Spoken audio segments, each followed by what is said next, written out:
I really appreciate the opportunity to be here. I feel blessed to join you here in Japan and share a bit about Hawaii.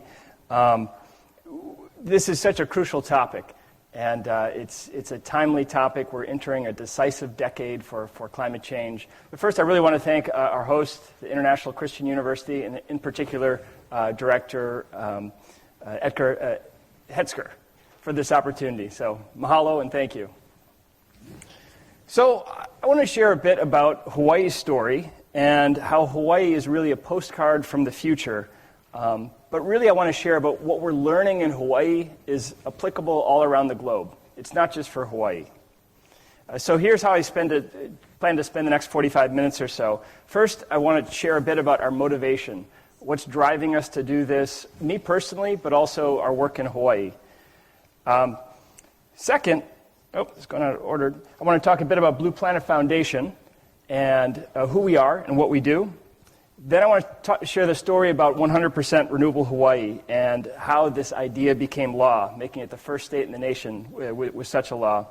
Then I'll dive deeper into what 100% actually looks like on islands, and that's sort of the interesting part. How do we really get there from idea to reality? Then I want to look a little bit about universities and the important role that they play in making this happen. And then finally, the road ahead for us and the challenges that we face. But first, let's talk a bit about the climate emergency. This was touched on a little bit earlier, but this is the challenge of our generation. What we do now collectively really matters for the future of this planet, for the future of humanity, really. The decisions we make today cast a long shadow on many generations to come. So I think everyone understands the basic science behind climate, but I really want to touch on some of the impacts we're already feeling. In Hawaii last year, we set records everywhere. We are experiencing the impacts of burning fossil fuel and that increasing the temperature of Earth. Last year, we broke over 270 high temperatures in the islands, and we were all feeling that heat. Research shows us that the trade winds are actually decreasing in Hawaii too, and trade winds typically cool us off on the islands. Has anyone been to Hawaii by any chance? A few folks have been to Hawaii? Okay, not sure if that totally translated. It's not just the air, it's also the water temperatures around the islands. Records were set last year for water temperatures, and you can see in this chart the anomalies for those temperatures. It's increasingly stressing our reefs and our nearshore fisheries. The ocean should feel refreshing. It shouldn't feel like an onsen. This is happening here in Japan as well. This is the temperature trend that's just ticking up relentlessly. What's predicted for the future is much more troubling in Japan. Scientists were correct years ago when they saw this temperature increase on the horizon. The mean temperature in Japan has already risen 1 degree Celsius and could rise as much as 5.4 degrees Celsius this century if we continue to emit at the rate that we're emitting globally. This is a shared problem. It's not just a Hawaii problem. It's not just a Japan problem. Japan had a sample of what these warmer temperatures can do. Just last year, thousands of people were taken to hospitals, and quite a few people died from the extreme heat here in Japan, from that week-long heat wave. In 2018, many of you will remember that more than 70,000 Japanese were taken to hospitals for the extreme heat, and more than 1,000 people died. With hotter temperatures, we see sea level rise as well. This comes from melting land-based ice and thermal expansions of the ocean. Hawaii is very vulnerable to this, obviously. This was a high tide event, what's known as the king tides, when the moon aligns just the right way in 2017. But it's really a sample of what's to come for Hawaii. This is that same event over on Maui. So many of our roads are vulnerable to sea level rise in Hawaii. It's literally going to redraw the maps. This is what a 1 meter sea level rise looks like. If you're familiar with Waikiki, you can see here in this image, this is what a 1 meter sea level rise would look like in Waikiki. So it would completely change the geography of the islands and impact our economic center here, Waikiki. And we could see this 1 meter in this century.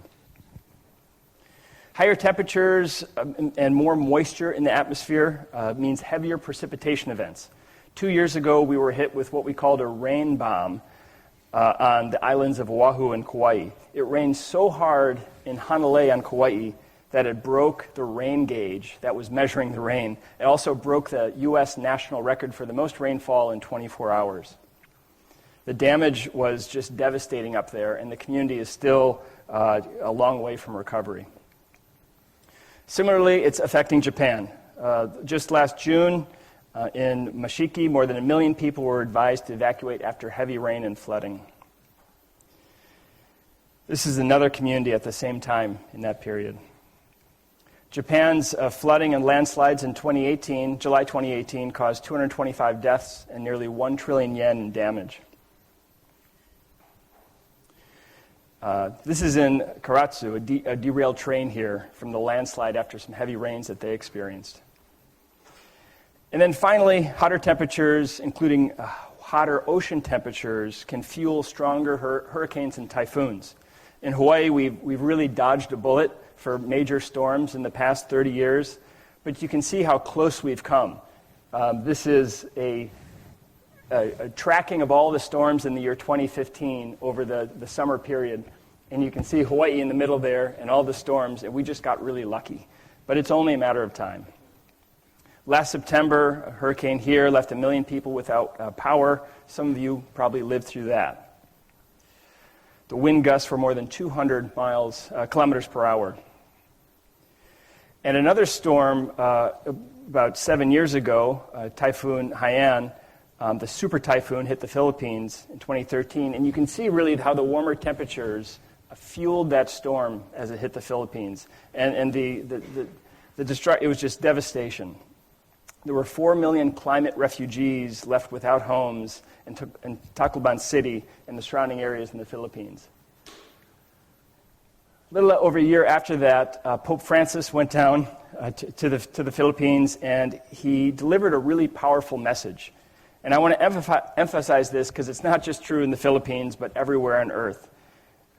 The Pope said the gravest effects of all attacks on the environment are suffered by the poorest. There is now around the world an increasing emphasis on climate justice, which means when we deal with the climate crisis, we must be sensitive to the fact that the poorest of people are the ones who almost always suffer the most harm. And you don't have to be Catholic or Christian to appreciate the need to care for all life on Earth. We truly have this duty and obligation to act. So let me shift gears and talk a little bit about Blue Planet Foundation. That's really our motivation of why we're doing this work. We recognize this is a global crisis, and we have one Earth and we have one chance. We may be based in Hawaii, but we share this atmosphere and we share this planet with you. So we believe we can make Hawaii, those islands, a model for an equitable and sustainable transition to 100% renewable energy. And in making this transition, we can inspire rapid change across the globe. We do this by shaping new policy and really changing the conversation about energy. But we still have a long way to go. I don't want to say that we're there yet or anywhere close to there yet. While we've made some decent progress on clean energy, we're still nearly completely dependent on imported oil. We require about one supertanker every 10 days to fuel all of our energy needs. And these come from all over the world, from Middle East to Vietnam and elsewhere. Our current carbon emissions for the state are about 20 million metric tons annually, or about 14 metric tons per person. 3 times the global average, just about 3 times the global average. And when you look at our military and all aviation in Hawaii, that number could be up to 25 million metric tons. Our 3 main sources, as you see here, are aviation, that's the biggest one, people flying to Hawaii, electricity generation, and then ground transportation. It's probably about even in those 3 buckets. And what's really interesting is Hawaii has no native fossil fuels. The only energy we have there is renewable natural energy. We have to import all of our carbon, basically. If you look at Japan, the current emissions here are about 1.25 billion metric tons annually, but that's less than Hawaii on a per-person basis, about 9 metric tons per person, still nearly twice the global average. So you're doing better, but we both have a long way to go. So Who is Blue Planet? We don't just surf all day, although a few of us do spend a lot of time in the water. We're a relatively small team. We've been working in Hawaii for about 12 years, and we have a good diversity of skill sets, from attorneys to engineers to communications and political specialists. Our strategy is twofold. It's one, to make Hawaii that model of clean energy progress, and then second, to really inspire and catalyze climate solutions globally. Our work takes a variety of forms.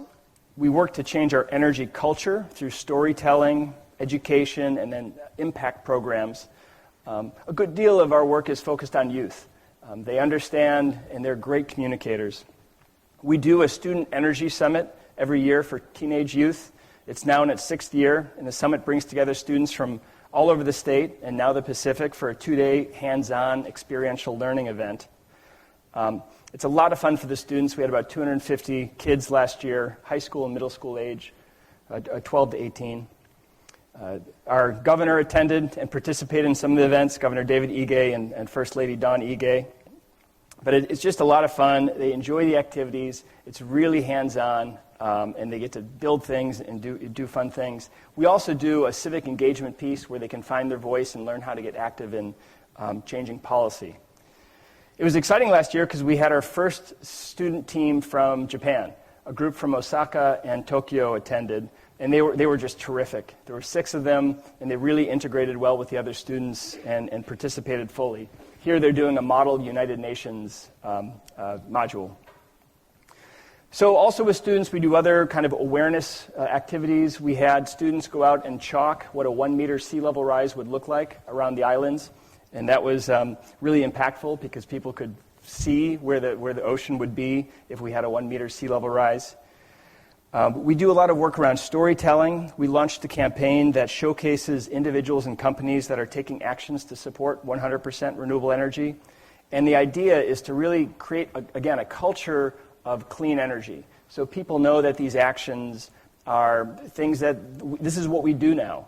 You know, we drive electric vehicles, we're efficient, we're smart about conservation.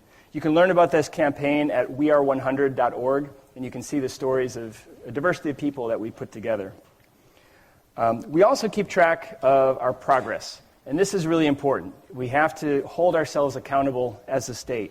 So we produce a report card. There are some copies. There should be enough copies out there for everyone. You can also see it at hawaiienergyreportcard.org, and it looks at a variety of sectors and the progress we're making. And then finally, a big part of our work is in ground transportation, trying to get people out of vehicles and into electric vehicles or other forms of transit. We are not nearly as advanced as Japan when it comes to public transit, so this is a real challenging area for us to make progress. Our most critical work, though, is in shaping policy. We really see that as our biggest lever in making change happen in Hawaii to really accelerate our clean energy. So let me share a story about shaping policy, and this is our story of getting the 100% renewable energy law in Hawaii. We really recognize the power of policy to shape the markets and shape individual behavior. This tool is absolutely essential if we hope to solve our climate crisis. It's great people are taking action. We need more of that, but we also need higher level policies and higher ambition there. So, for example, in Hawaii, we were doing a lot of education work, but we really realized that we were still going to be dependent on fossil fuel. That no law would prevent the continued emissions from our power plants. We had no vision. We didn't have a plan to really wean ourselves from fossil fuel. So we proposed one. We said, hey, we want to see 100% renewable energy in Hawaii. What if we just made this our goal? What if we made it the law that the utility had to follow? No state in the country and a few countries on Earth had similar policies. Some have achieved it, like Iceland. But obviously, when we proposed this, we were met with a lot of skepticism. We were told that it was impossible or impossibly expensive. The governor at the time, the former governor, said that this was magical thinking, and he thought the proposal was something out of a Harry Potter movie, and he actually called me Harry Potter, which I thought was a compliment. So we really persisted, and we worked on this for 3 years. We launched a large campaign, and we we really focused on convincing lawmakers that setting this vision was the right thing to do. Again, we had a lot of youth involved with this. Here they are at our state capitol rallying. It's so important for the youth to be using their voice because they'll be inheriting the consequences of the decisions that we make today. We asked students to illustrate what they want their 100% renewable energy future to look like, and we collected 600 drawings from kids around the state. Some of them were really cute. We made a coffee table book with this, and we handed it out to lawmakers. We took those illustrations and made an advertisement in the local newspaper. We really want to, again, feature the youth and tell decision makers that the decisions they're making are going to impact these kids. We also had a really good, diverse group of supporters. This was an article in the paper written by some of our board members, but an unusual group. On the left is our former governor, Ariyoshi, who was the first East Asian governor in the United States. In the middle was a real estate developer, and on the right side was our dean of the College of Engineering. So having these really diverse voices helps to lend credibility to the campaign. So it came down to the final day of our legislative session, and on the one side, they were pushing for 100% by the year 2040, which was our goal. The other side was pushing for 100% by 2050. So what happened? There was no real engineering analysis or economic analysis. It came down to good old negotiation, and we met right in the middle, 100% by 2045. So Hawaii became that first state with a 100% renewable energy target. And the law includes penalties if the utility fails to achieve that goal. But what was most important about setting that goal was it sets that vision and destination so we can align our decisions today for where we need to be tomorrow. It was exciting to see the media coverage around the world when Hawaii passed the law. The islands were finally setting a precedent. I was most excited to see our President Obama tweet that about Hawaii's goal. But here's what was exciting. We quickly learned the power of that vision. Shortly after the law passed, the utility was required to develop their long-term plan, which was called the Power Supply Plan. And in it, they were constrained by this 100% renewable energy goal. So it took a lot of things off the table. They had to look at renewables and see how it would work.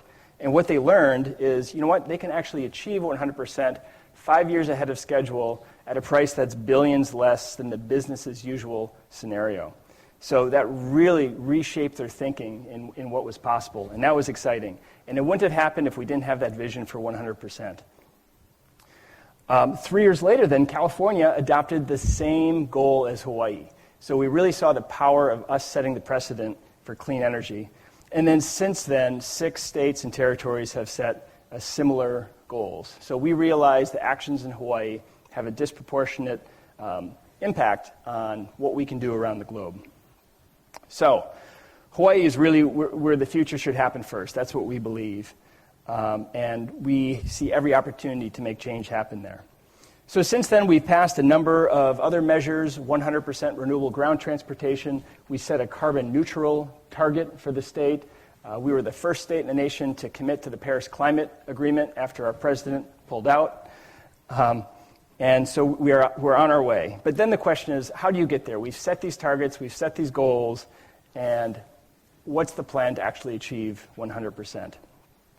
So let's take a look at what 100% actually looks like here. Here's how we're doing currently. These are the different islands, and you can see kind of the trend on each island. What's noticeable, most islands are ticking upwards, except for the big island of Hawaii. The blue line kind of dropped off. And what happened there? Well, it was the same power that gave us geothermal energy actually took it away. So the lava destroyed one of the wells over there. But nonetheless, we're making some good progress. Here's the trajectory of where we're heading in the next 20 years or so.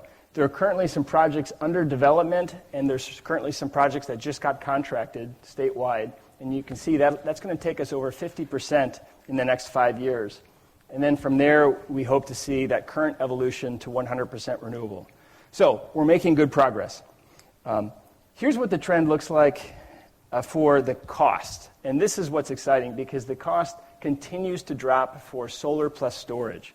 So it's currently being contracted about 8 to 10 cents per kilowatt hour, which is far less than energy developed by fossil fuels, and in fact cheaper than the liquefied natural gas that was proposed a few years ago, that orange line at the top. This is also energy that has storage combined with it, so it can be used after the sun goes down. So this is just changing two myths about renewable energy. One, it's too expensive, and then secondly, it only lasts when the sun is out or when the wind's blowing. When you pair it with storage, you have an opportunity to do renewable energy around the clock. So it's exciting to see all of this development for new renewables in Hawaii.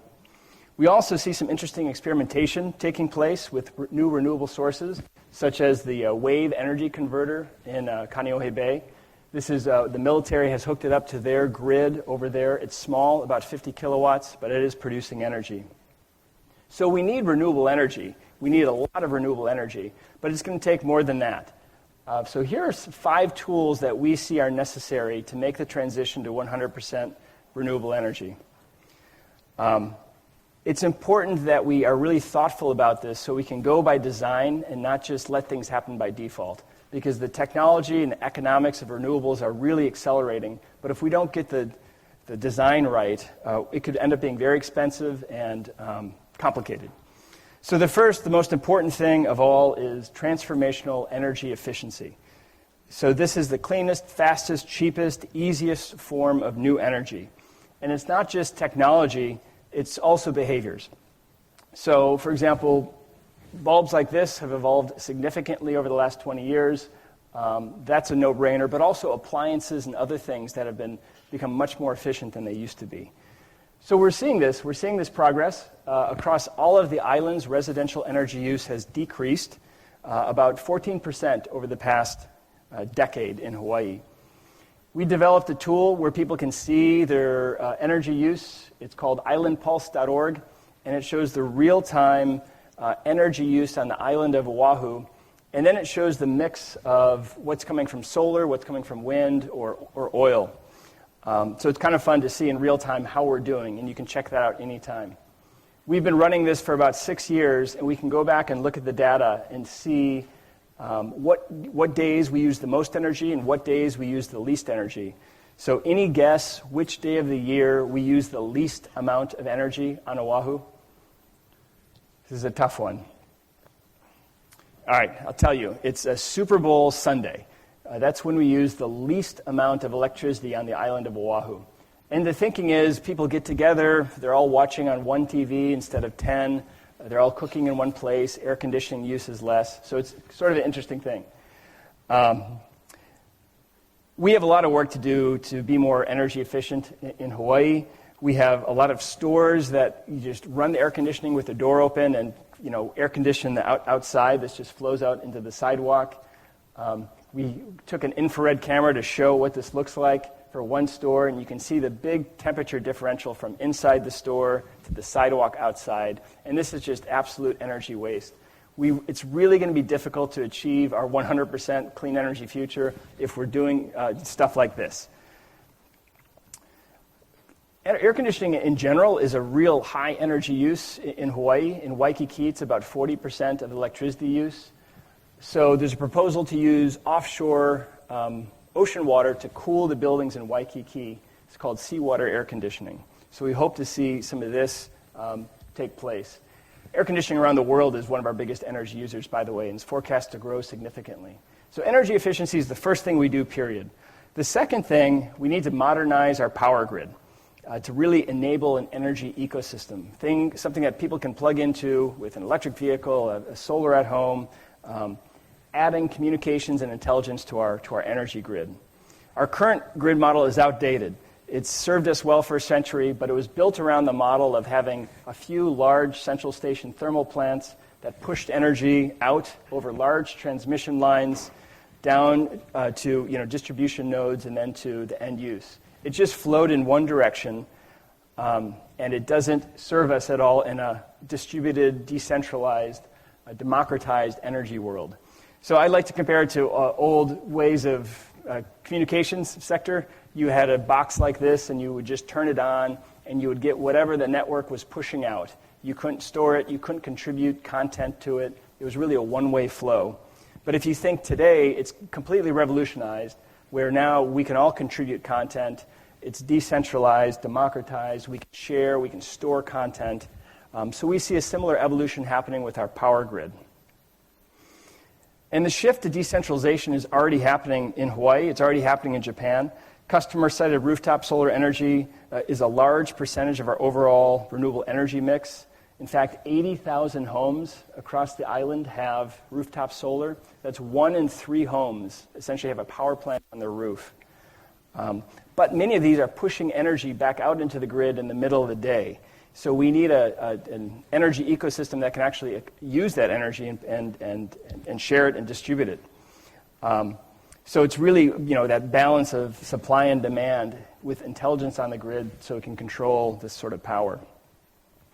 We could also see the grid evolve to a more sophisticated, peer-to-peer sharing network where I have solar panels and you have an electric vehicle and you want to buy clean power from me at certain times of the day, and we can do it with a blockchain sort of method. There are parts of the world that are investigating this closely. It could be a really cool evolution. So we need a modern grid that can communicate and serve instead of a one-way flow of power.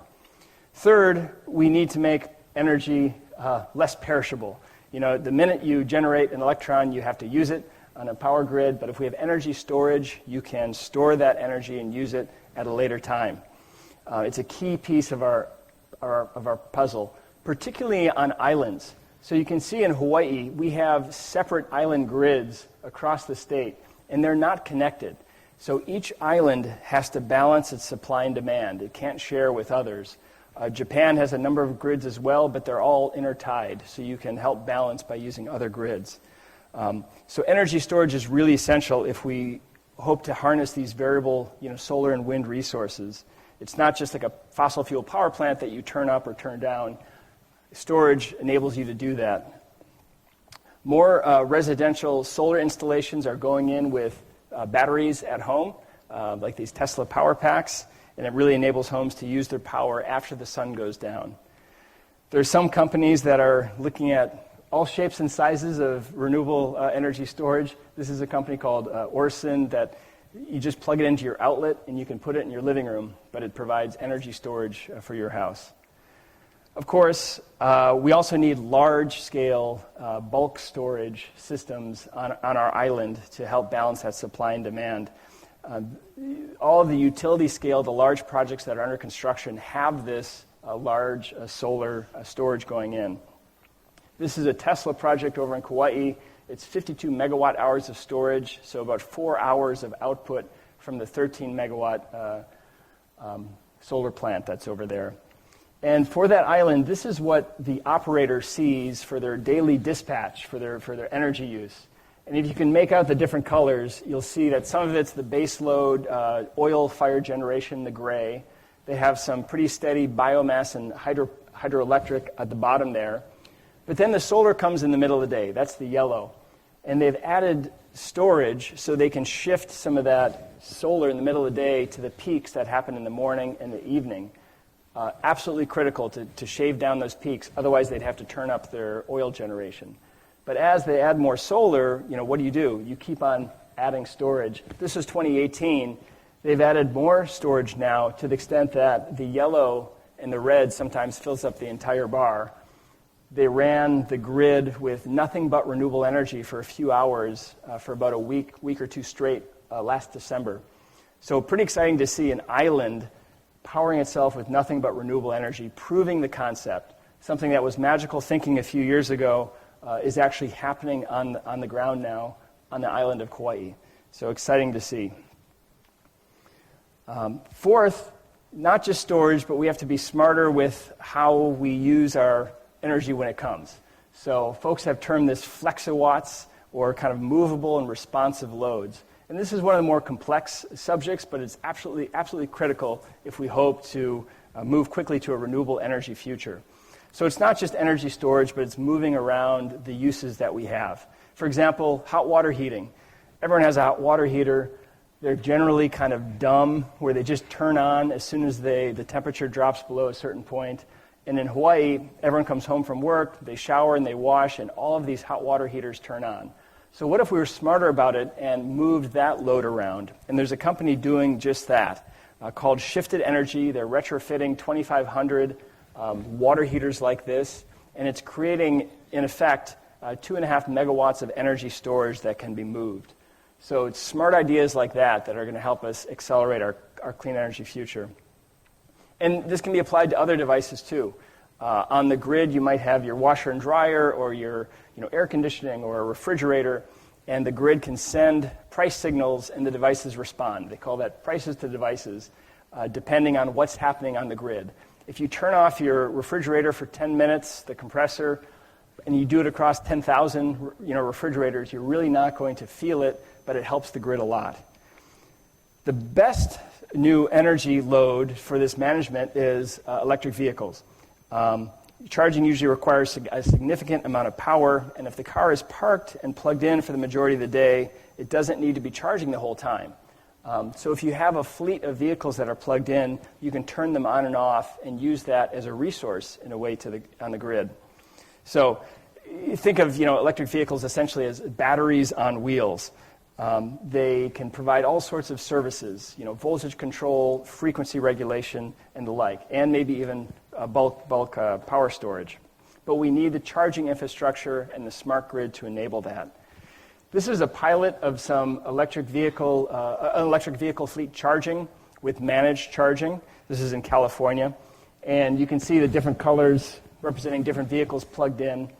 And at one given time when the utility needed power because either they lost some supply or they saw a spike in demand, you can turn all that charging off at once and essentially get a new resource.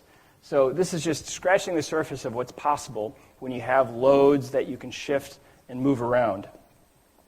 But that brings me to my last tool that we need is electrification of transportation. We really need to electrify everything so they become assets on the power grid instead of carbon liabilities that we have today.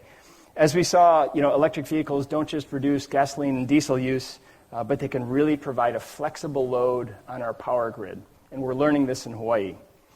Unfortunately, we're not making very good progress in Hawaii on carbon emissions from transportation. We love our cars, and like I said, our public transit system is nowhere near as sophisticated as Japan's. This is our fuel consumption over the years, and you see it's continuing to go up. We're heading in the wrong direction. So we're really advocating for policies to fix this and get more electric vehicles and more alternatives in place. Some nations around the world are setting bold policy for transportation, prohibiting future sales of cars and trucks that burn fossil fuel, and I think we need to do the same in Hawaii and other places. We run a number of programs, Blue Planet does, to help get people to experience electric vehicles, educating car salespeople about how to sell them, how to really promote the benefits of electric vehicles, because per mile, electric vehicles are cheaper to operate than their gasoline counterparts. But many people ask, well, isn't the car going to be plugged into our power grid anyways? Isn't that dirty? We say, well, it's getting cleaner by the day. And if we had all of our cars electric instead of gasoline in Hawaii, it would add about 30% new load to our power grid. We're expecting about the same for efficiency, so we hope it balances out. But it also matters how we charge them, too. Again, these can be an asset on our overall power grid. The problem is we love big trucks in America, particularly in Hawaii. 70% of all of our new vehicle sales in Hawaii are trucks and SUVs like this, and the Toyota Tacoma is by far the favorite. So we're going to have to address this from a cultural standpoint, getting folks to maybe think different about the need for big trucks. And then we're excited to see a lot of new vehicles coming to the market, too, that are offering something in this space. We also need not just light-duty, but larger electric vehicles. We partnered with JTB last year to bring the first 3 fully electric large buses to Hawaii. And we again did a contest with students and had them illustrate what they want their renewable energy transportation future to look like. And so the buses are covered with 40 illustrations from these kids. And it might not just be electricity, it could be hydrogen too. Hydrogen's a great resource for us having some storage, particularly on islands, and maybe for longer distance or larger vehicles. We'll see. I think the jury is still out whether it's going to be electric or hydrogen. So those are really the 5 tools that I wanted to share. These 5 pieces are necessary for us to achieve 100% clean energy. It's that transformational efficiency, energy storage, the flexible demand that we can move around, and electrification of transportation, all connected by an intelligent smart grid, is the best design that we can have for islands to move towards 100% carbon-free. So as I wrap up, I just want to talk briefly about the role of universities in helping us make this transition to 100% renewable. Universities around the globe are doing cutting-edge research on technologies and various approaches to achieving 100% renewable. In Hawaii, we're fortunate to have an expert on utility systems planning. Professor Matthias Fripp developed an open-source model that can be used to examine utility power systems of the future. And what's really key is that it's open source, so you can interrogate the assumptions and really look at how they arrive at the different models, looking at different prices for technologies and just different scenarios. So he's really helped a lot in Hawaii. And this is what he came up with. Again, we think this is probably going to be wrong, but it was a first step in looking at what 100% looks like. He ran models for days in the future when we're 100% renewable. And on a potential day here, you can see on the left is the supply, and it's largely solar energy, that yellow. And then on the right is the consumption. And most of the consumption comes from that flexible demand, plus electric vehicles charging in the middle of the day. So this is just one scenario that he ran that was the most cost-effective for 100% renewable. But again, it's going to be evolving, and having this resource where you can test different scenarios is really helpful. It's not just that daily energy balance, but he looked at the seasonal energy balance, because we need to have some backup storage for days or weeks when we have rain. We've had three weeks of rain before in Hawaii. So this particular model looked at 2 different options. One is making hydrogen from renewable sources and storing that. And then the other one is to use biomass as a backup. And this particular model uses biomass as a backup for those many weeks that we don't have high solar energy. And you can see that happens in the October timeframe here. So just very interesting to see, having an expert at our university being able to run different scenarios and do it in an open source way. Universities can also be a model of clean energy progress, and it's exciting to hear that that's a conversation that's happening here at ICU. We can really lead by example, and we're doing that in Hawaii. The University of Hawaii on Maui aims to be the first campus in the United States that's net energy neutral, or 100% renewable energy powered. So on balance, they'll produce as much energy as they consume. And they're making substantial progress toward it. They hope to hit 100% this year. They were targeting last year, but they were a little bit off. Now, university system as a whole in Hawaii has set a target for 100% by the year 2035. That's only 15 years away. They're not making very good progress, but they're committed to the goal. They've developed this dashboard that you can see online, and you can see their progress to date to achieving 100%. And the little sliver of blue is progress so far. So a long way to go, 15 years. Finally, I want to wrap up with kind of the road ahead. I've shared with where we're at in Hawaii and how we've become, in some ways, a postcard from the future for some of these approaches and technologies and the goals we've set for ourselves. But there are going to be significant challenges that we all face. Here are just a few that we're confronting right now in Hawaii. First of all, we're learning that Mother Nature doesn't always cooperate. We learned that last year. Second, our new clean energy future is going to require increased participation from businesses and residences. And then finally, we really need to go together on this journey to 100% renewable. So let me just share a few of these. The last couple of years have been a wake-up call in Hawaii. One, with the eruption of the volcano, taking out our geothermal power, it really reduced our renewable energy load or supply significantly on Big Island. But something else happened last year, too. We lost 13% of our wind power. We're learning that trade winds are slackening, are weakening in Hawaii. We've built quite a bit of wind power, and we might see that continue to diminish because we're getting less wind in Hawaii. So this is a challenge that we face. And similarly, this could happen for solar too. As we have more moisture, water vapor in the atmosphere, it could reduce solar production. Second, summers are getting hotter in Hawaii, and people are using much more air conditioning. So it's becoming more difficult as the goal line moves to achieve 100%. Last year, we saw the first increase in 10 years for energy use in the summer, largely due to these hotter temperatures. So the climate change presents a problem in a number of ways, and ironically, one of them is getting to 100%. We're also seeing a lot of community opposition to some projects in Hawaii, and this is not just unique to islands, although it's more acute on islands because we have less land mass. But some of these projects were sited too close to schools and communities, and now there's some pushback. Also, we're seeing a conflict with some of the solar on agricultural lands. Some of the best places to put solar in Hawaii are the flat lands that get a lot of sun. Those were traditionally places where we'd grow food. So there's some trade-offs that we need to make. The good news is some of these solar projects are being built with an agricultural component in them. So there might be a way to find a way to meet both needs and find the right balance. But these are just tough questions that we have to address. Where do we site these large solar projects and wind projects? What communities bear the brunt of them? We're talking about doing offshore wind in Hawaii. So is that something that's going to be acceptable to the tourism industry? We just need to be explicit. And then finally, it's really important to Blue Planet that we go together on this journey to 100% clean energy. We want to make sure that nobody gets left behind. We need policies and programs to ensure that everyone can participate in energy efficiency, renewable energy, clean mobility, such as electric vehicles.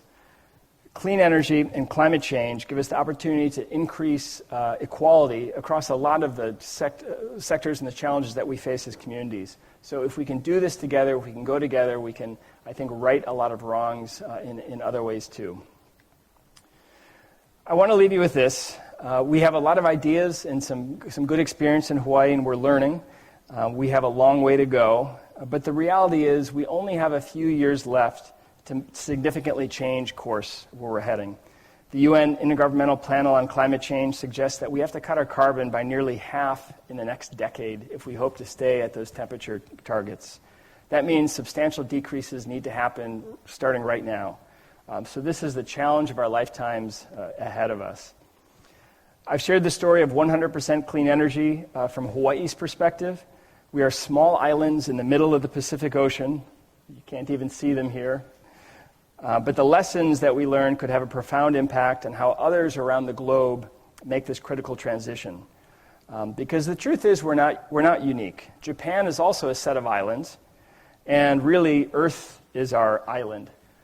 It's our lifeboat that's in the middle of this vast emptiness of space, and we really just have one Earth and one chance.